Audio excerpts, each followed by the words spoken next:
Hello everyone, आप सबको स्वागत है हमारे यूट्यूब चैनल अद्भुत जी कंसेप्ट में। तो फ्रेंड्स, हमने सेट 4 तक कंप्लीट कर लिया था साइंस का। आज हम करने जा रहे हैं क्लास 10 सेट 5 साइंस का। तो चलिए एक एक करके सभी क्वेश्चंस को देखते हैं और सॉल्व करते जाते हैं। तो यहाँ पर पहला क्वेश्चन देख सकते हैं, नेत्र गोलक की आकृति है। नेत्र गोलक की आकृति कैसे होती है? तो गोलाकार होती है। ऑप्शन नंबर सी इसका सही आंसर हो जाएगा।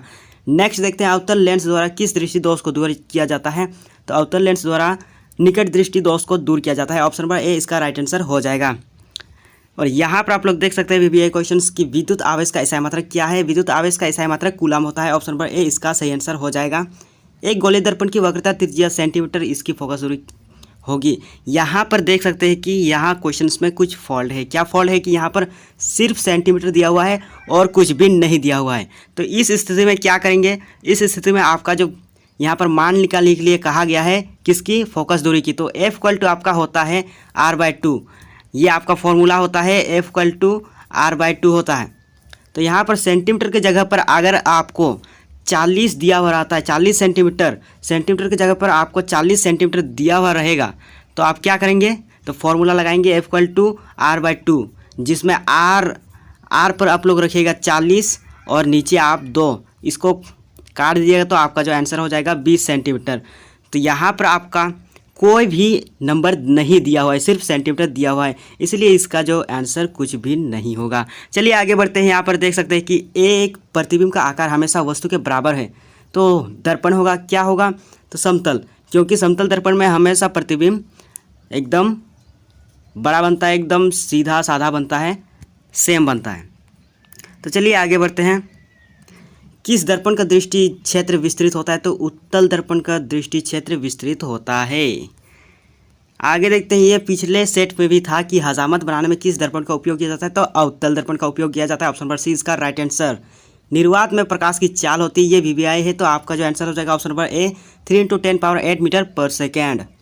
प्रकाश के अपवर्तन के कितने नियम है? तो 2 प्रकाश के अपवर्तन के 2 नियम हैं। आगे देखते हैं, आगे यहाँ पर लेंस की क्षमता का एसआई मात्रक पूछा है कि लेंस की क्षमता का एसआई मात्रक है, क्या है? डायोप्टर है। Option number D is the right answer. यदि प्रतिरोध 2 गुना कर दिया जाए तो परिपथ में प्रवाहित धारा की मान क्या होगी? तो ये आपका आधी हो जाएगा। ऑप्शन नंबर बी इसका राइट आंसर हो जाएगा।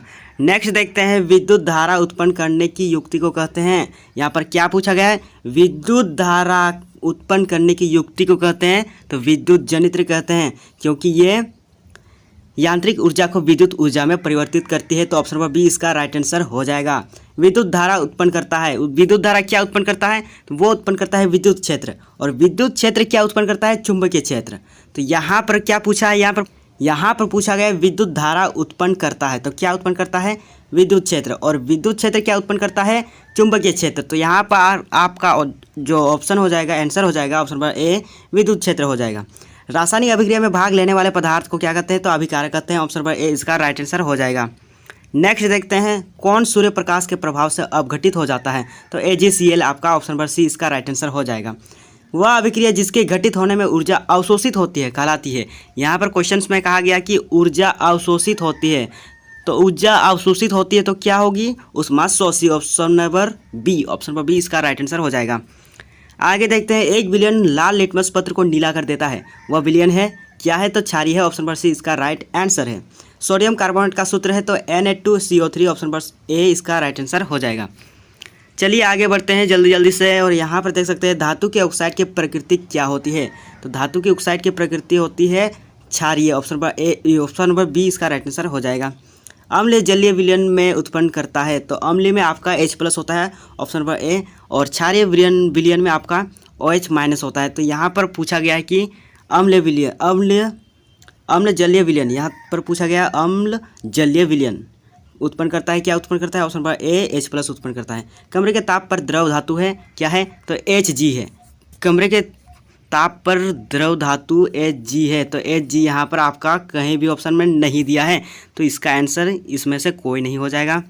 चलिए आगे बढ़ते हैं। चाकू से काटा जा सकने वाला धातु है, तो लिथियम है, सोडियम है, पोटेशियम है, इनमें से सभी इसका राइट आंसर हो जाएगा। सीसा एवं टीन के मिश्र धातु को कहते हैं, क्या कहते हैं? तो सोल्डर कहते हैं। ऑप्शन नंबर सी इसका राइट आंसर हो जाएगा।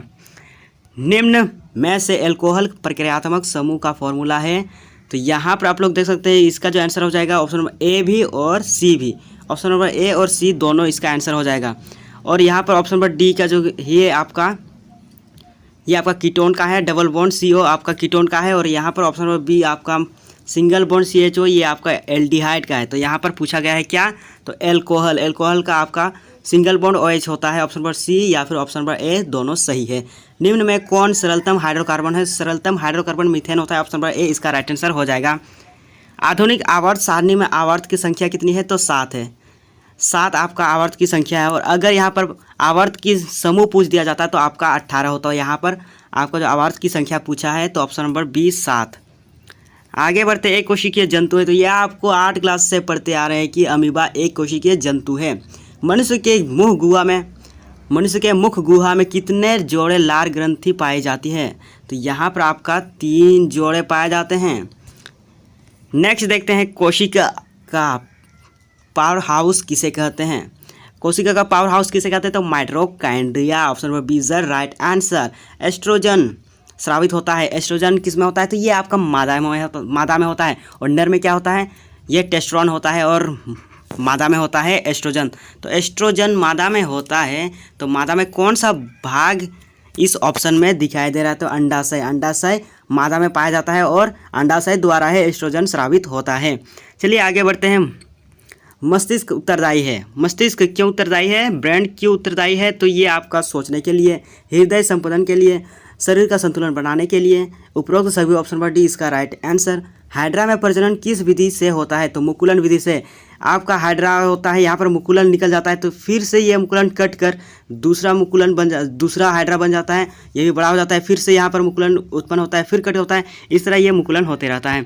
चलिए आगे बढ़ते हैं। DNA कहाँ पाया जाता है, तो DNA कोशिका द्रव में, कोशिका के केंद्रक में और केंद्रक में, सभी में, तो इनमें से सभी इसका आंसर हो जाएगा। जीन शब्द किसने प्रस्तुत किया था, जीन शब्द आपका जॉनसन ने किया था। ऑप्शन नंबर सी इसका राइट आंसर हो जाएगा। आनुवांशिकी शब्द का प्रतिपादन सर्वप्रथम किसने किया था, यहाँ पर ध्यान दीजिएगा कि आनुवांशिकी शब्द का प्रतिपादन सर्वप्रथम यहाँ पर पूछा है, सर्वप्रथम आपका वेटसन ने किया था, और इसके बाद मेंडल। तो यहाँ पर मेंडल नहीं मारना है, वेटसन मारना है। आपका ऑप्शन नंबर बी इसका राइट आंसर हो जाएगा। ऊर्जा का प्रमुख स्रोत है, ऊर्जा का प्रमुख स्रोत तो सूर्य है। ऑप्शन नंबर सी इसका राइट आंसर हो जाएगा। विश्व पर्यावरण दिवस कब मनाया जाता है, ये तो बचपन से जानते हैं कि 5 जून को मनाया जाता है विश्व पर्यावरण दिवस। ऑप्शन नंबर सी इसका राइट आंसर। डेंगू उत्पन्न करने वाला मच्छर किस तरह के जल में रहता है, तो साफ जल में।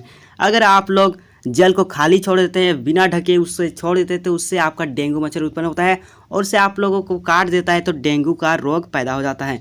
तो चलिए आगे बढ़ते हैं। निम्नलिखित में नवीकरणीय संसाधन कौन है, तो वन है, क्योंकि कोयला कभी ना कभी खत्म होगा ही, पेट्रोलियम भी, प्राकृतिक गैस भी, लेकिन कभी ना खत्म होने वाला नवीकरणीय संसाधन वन है, जो कि अगर वन खत्म भी हो जाता है, फिर से वो कहीं ना कहीं अपने आप वन निकल ही जाएगा, पेड़ पौधे निकल ही जाएंगे। चलिए आगे बढ़ते हैं। लास्ट क्वेश्चंस इस मॉडल पेपर का लास्ट क्वेश्चन है, और सेट 5 ऑब्जेक्टिव टाइप के लास्ट क्वेश्चन है। वन्य प्राणियों के विलुप्त होने का मुख्य कारण है क्या है, तो निर्वनीकरण, मतलब कि वनों का विनाश करना। वनों का विनाश करते हैं तो ये आपका वन्य प्राणियों विलुप्त हो जा रहे हैं। तो इसी के साथ कंप्लीट हो जाता है सेट 5 साइंस का। तो मिलते हैं नेक्स्ट वीडियो में, तब तक के लिए जय हिंद, जय भारत, धन्यवाद।